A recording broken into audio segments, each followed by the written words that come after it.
Game of Thrones Season 6, Episode 5 is out, and it is huge, so let's begin.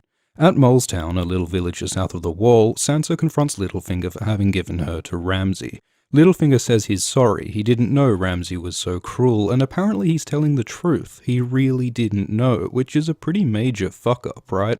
He gave Sansa, one of his most valuable strategic assets and someone he loves in his own creepy way, to a family that's famous for flaying and betraying Starks, somehow not suspecting that they'd hurt her.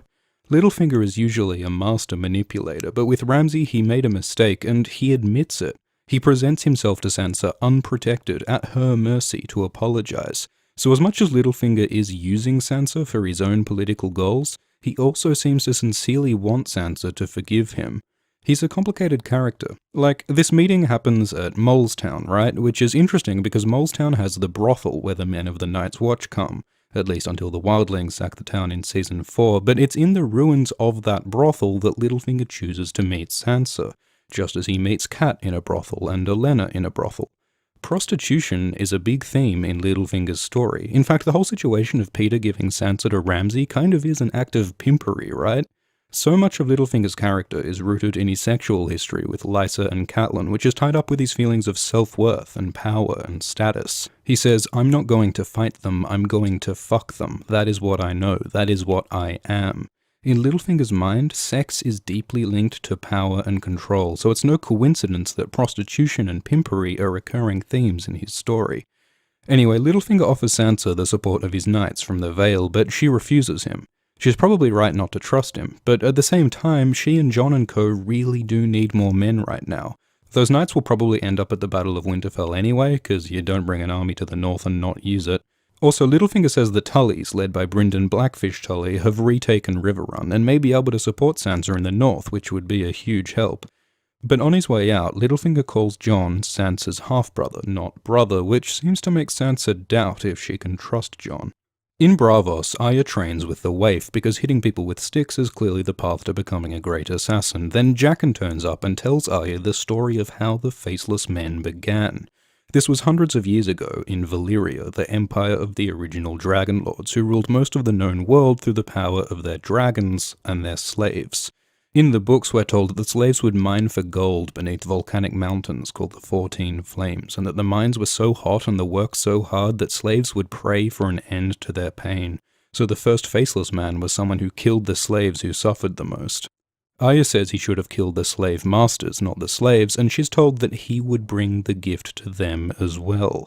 Some fans believe this means that the Faceless Men caused the doom of Valyria, the massive fiery catastrophe that suddenly destroyed the Empire 200 years ago. If it's true that the Faceless Men were behind the downfall of the original Dragon Lords, they might not be a big fan of Daenerys, this new Valyrian queen conquering cities with her dragons. Maybe the Faceless Men will try to kill Daenerys. Arya's told to kill an actress, so she goes to see a play. The play is a retelling of recent events in King's Landing, the death of King Robert, the downfall of Ned, the marriage of Sansa to Tyrion. It's cool to see how the public perception of what happened is so wrong. Like, Ned's portrayed as an idiot who wanted the throne when he was actually the opposite. Tyrion plots with, then betrays Ned when that was actually Littlefinger. Cersei tries to follow the rules when she actually broke them. Joffrey's a noble prince instead of a nasty little shit, and he's kind to Sansa when he actually threatened and beat her. And Tyrion wants to marry and sleep with Sansa when in truth he wanted neither. But the real drama of this scene is that Arya has to relive the horrors that happened to her family. She's forced to watch her father's execution for the second time. Maybe the Faceless Men are testing her here by confronting her with memories of her family, because to become no one, she'd have to let go of the people she loves. Afterwards, Arya spies on Lady Crane, the woman she's meant to murder, and she seems nice. So back at the house, Arya talks as though she doesn't want to kill Crane. Jaqen says she's not meant to care if she's nice, she's not meant to ask questions, she's meant to blindly serve the many-faced god, the god of death. So again, Arya's being tested. Will she give up her sense of justice and murder an innocent woman?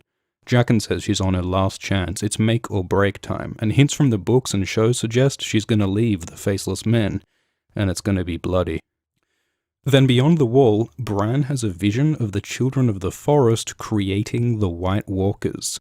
This would have happened some 10,000 years ago, when humans first came to Westeros and started a war with the children who had been there long before.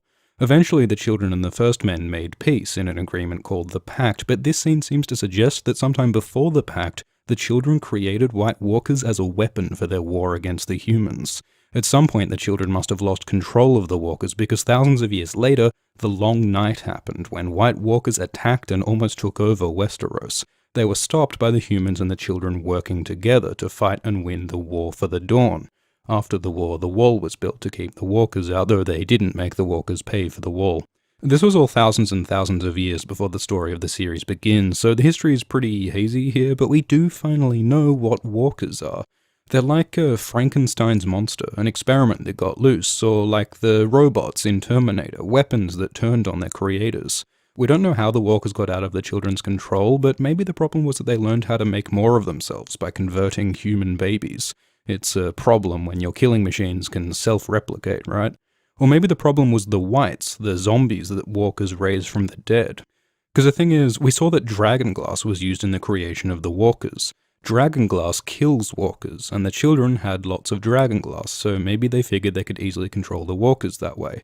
But the whites, these zombies, aren't hurt by dragonglass. The children can't easily stop them, so maybe the walkers went rogue when they started raising armies of the dead. Also, this first White Walker appears to be the Night King, the walker who now leads the army of the dead, which means the Night King must be like 10,000 years old. So are the walkers immortal? That might explain why there have been thousands of years in between their attacks. They can afford to be patient. Also, this child of the forest is Leaf, the same child who's alive in the present, so maybe the children are also immortal? It's weird though, because in the books Leaf says she's only 200 years old. Regardless, another thing is the pattern of stones around the tree where the walkers are made is similar to the pattern of corpses the walkers leave in Season 3, so it looks like the walkers mimic the symbols used by their creators, except the walkers make them out of corpses. It really does seem that the walkers are purely evil, a weapon gone rogue that needs to be wiped out. But is it really that simple? We know, at least in the books, that they have language and culture. Maybe they have a society, cities, or civilization in the far north. They do a lot of killing, but they're still thinking, feeling creatures. Look at the Unsullied. They are slaves raised as soldiers, bred for war. But the character of Grey Worm shows us that even people who are created to be mindless killers can come to love and live like anyone else. It is true that every walker we've seen so far has been a merciless murderer, but we can't assume that every walker's like that. That's racist. Admittedly, it doesn't look likely that the walkers will be more than just monsters, at least in the show, but maybe let's just think about the possibility of peace. Finally, readers may wonder whether this revelation about the walkers is true for the books as well as the show, because the walkers, or others, are very different in the books. But as Reddit user Lucifer Lightbringer points out, there are strong hints in the books that the children made the walkers. For example, one character compares a walker to some child's snow knight, which is exactly what the walkers are, if they're warriors for the children. So yeah, it's not certain, but it does seem likely that this stuff is true for the books as well as the show. At the Iron Islands, the Ironborn hold a Kingsmoot to elect their new king. Yara talks about making the Iron Islands great again, building the largest fleet the world's ever seen, and when a man questions her for being a woman, Theon speaks up in her support.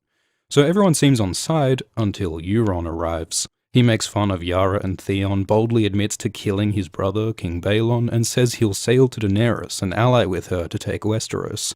And the people are convinced. They make Euron their new king.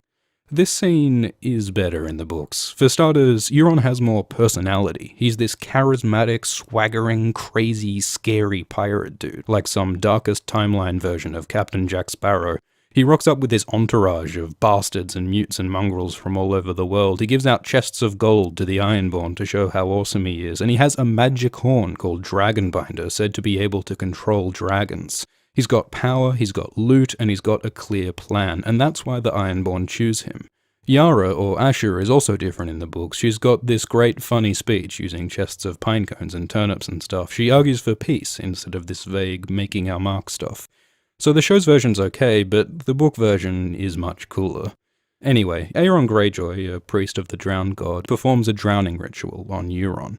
And Euron finds out that Theon and Asher have run off with their best ships, so Euron says he'll hunt them down and orders the Ironborn to build 1,000 ships, as though that's something you can do in a short time.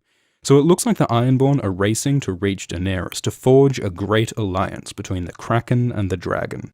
So let all the world beware. In Vaes Dothrak, Daenerys and Jorah have a tearful reunion. Jorah shows Dany his grayscale, the stony disease that's slowly killing him, and she sends him off to find a cure. In the books, there's no mention of a cure. You can sometimes survive the disease as a child, like Shireen did, but there's no, magic potion that'll fix it that we know of. In the show, though, there is a scene where Stannis says Shireen's grayscale didn't just go away naturally, he had it cured by a bunch of maesters and healers. So maybe Jorah can do something like that. Another idea that's popular at the moment is that Jorah might do what the character Victarion does in the books. He has his wounded arm healed by a red priest, leaving it all bloody and burned and smoking. Maybe Jorah will do something similar. Anyway, while Jorah the Explorer looks for a cure, Dany rides for Meereen with her massive Khalasar. In Meereen, Varys says the peace deal with the Masters seems to be working, but Tyrion still reckons they have a bit of a PR problem, so they go and have a chat with Kinvara, the High Red Priest of Volantis. Kinvara agrees to go spread the word in support of Daenerys because she believes that Dany's Azor Ahai, or the prince that was promised, the prophesied saviour of the world. As Varys points out, Melisandre said the same thing about Stannis, and now Jon, so the Red Priests really can't seem to decide who their chosen one is. But Kinvara hits right back at Varys, talking about his castration by a sorcerer when he was a child. Varys' cock and balls were burned in some magic flame, and he remembers hearing words coming from the fire. Kinvara claims to know what those words were and who they were spoken by, and Varys, perhaps understandably, is really shaken. Varys is normally so cool and collected, a master of disguising his true feelings, but here we see him openly uncertain and vulnerable, just like how we saw Littlefinger vulnerable and exposed. Power structures really are shifting this season. Anyway, it does seem good for Dany's cause that Kinvara is on side, though Tyrion is concerned that she's so keen to burn heretics and stuff. This could be a problem, especially given that Daenerys is also in a pretty burny mood lately, right? When they meet, the Dragon Queen and the Red Priestess might get along like a house on fire. Maybe Dany will convert to Kinvara's red god, feeding her flame further, turning her closer to violence and blood.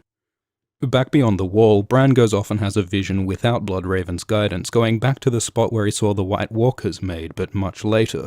He sees the army of the dead, and sees the White Walkers who lead them, including the Night King himself, who somehow touches Bran through the vision, leaving him marked, which breaks the magical protections on Bloodraven's cave and leaves them all vulnerable to the Walkers. Bran's training under Bloodraven's got to finish up real quick now, so he plugs into the Matrix and starts downloading as much as he can before they have to leave. Back at Castle Black, Jon and Sansa and co strategize, trying to work out which northern houses might support them. The Boltons already have the Umbers and the Karstarks, but they could still win the Manderleys, Glovers, Mormonts, Kerwins, Hornwoods, Tallhearts, and many other minor houses. If they can get all these houses together, they could stand a chance against the Boltons. Sansa also brings up the Tullys, who could be a huge help, but she lies to hide her meeting with Littlefinger and his offer of the Knights from the Vale. It seems like Sansa doesn't totally trust Jon, or maybe she only lies to keep Littlefinger out of all of this. Either way, she does give Jon a fancy new coat, so it seems like things can't be too bad between them. So everyone heads off to recruit allies, leaving Ed in charge at Castle Black. Jon jokes about the wall falling, which is some seriously scary foreshadowing. Then back beyond the wall, Meera and Hodor get packing while Bran and Bloodraven keep green dreaming, but knock knock, the Walkers are here. The children try to defend the cave with fire grenades, but the Walkers and Whites get in. Meera kills a Walker, Summer is killed by Whites, Bloodraven's killed by the Night King, Leaf sacrifices herself, and Hodor has a psychic warging time travel seizure vision of his own future death from the past while he sacrifices himself, saving Bran and Meera by holding the door. And holy fuck if that's not the biggest and bloodiest 10 minutes in Game of Thrones since the Red Wedding. Let's process this. So, Meera kills that White Walker with a spear with a head made of dragon glass, making her the third person known to kill a White Walker, along with Sam and Jon. The death of Summer is so sad. With Lady Greywind and Shaggy Dog all dead, Ghost is the last known surviving direwolf. Though there is also Nymeria, who Arya let loose in the Riverlands in Season 1. There are strong hints in the books that she's still out there, leading a giant wolf pack, so we may see her again. But that's just 2 of the original 6 Stark direwolves left. The death of Bloodraven is huge, because he's one of the oldest, most powerful and knowledgeable and mysterious characters in the series, yet we never really found out his secrets before he died. In the books we know he's a 100-year-old Targaryen bastard and brother of the Watch, but beyond that, we really know nothing. Who is he? How did he come to be a psychic tree? What does he know? What are his goals? What exactly was his plan for Bran? And what's his history with the Walkers? The way the Night King looked at him, it looks like they got years-old beef. And Leaf, it is poetic that she was killed by the monsters she created, but was she the last of her species? As far as we know, the children in that cave were the last of the children of the forest. And finally, Hodor. Poor, sweet, innocent Hodor. We learn that Hodor is the way that he is because in a vision of the past, Bran walked into young Willis, reached through his mind such that his present self would hold the door to save Bran and Meera from Whites. This is so tragic and fucked up on so many levels. Willis was a happy, healthy kid who had his mind and his whole life taken away from him. Every word he said for the rest of his life was a premonition of his death, yet everyone around him just thought it was funny. And did he have a choice in this? Did he know all his life the way he'd die and bravely continued on anyway? Or is he a handicapped man being taken advantage of, used for reasons he didn't understand? To make things worse, since Hodor was killed by Whites, he'll probably be raised as a zombie himself, forced to serve even after his death. And this is all Bran's fault. He messed up having that vision on his own, and as a result, most of his friends are dead and he destroyed the life of an innocent man, past, present, and future. Bran's learning the hard way that with great power comes great responsibility. He's gonna have a lot of guilt to deal with. And a lot of people are asking about the whole time travel thing, and it looks like this isn't like Back to the Future, where Marty creates alternate future timelines by changing the past. Bran didn't change anything. He just caused a past event which had already happened in his timeline. Hodor already was Hodor. Bran just went back and made it happen. It is time travel, but it's a closed loop, yeah? It's all in one timeline. Like Bloodraven says, the past is written, the ink is dry, so it's not like Bran can, go back to the past and stop the Walkers from ever being made, or stop Ned from ever dying. The past is written. What Bran and Meera really need to worry about now is the future. Because where are they going to go? What are they going to do? They're stuck in the middle of nowhere, the Whites and Walkers are right behind them, they've got no Hodor to carry Bran, no Summer to protect them, no Bloodraven to guide them. They're going to need to be rescued, and their savior will probably be this mysterious figure from the trailer, who might be Jon's long-lost uncle, Benjen, who's been missing beyond the wall for like 5 seasons. It could also be Cold Hands, a mysterious friendly zombie from the books, or maybe even some combination of the two. We'll see what happens. Whoever rescues them, Bran and Meera will probably head for the Wall, but if they do, will the Night King's mark on Bran be a problem? The Wall and Bloodraven's cave both seem to be protected by the same kind of magic, the magic of the Children of the Forest. What if the moment Bran steps through the Wall, the whole thing comes crashing down and the Walkers walk right through? Poor Ed can't catch a break. So that was a hell of an episode. We're now halfway through the season, and with war in the north, Arya against the Faceless Men, Red Priests in Marine, pirates sailing east, and every possible fucking crazy thing happening north of the Wall, not to mention King's Landing and Old Town and Dawn, it's only gonna get more intense.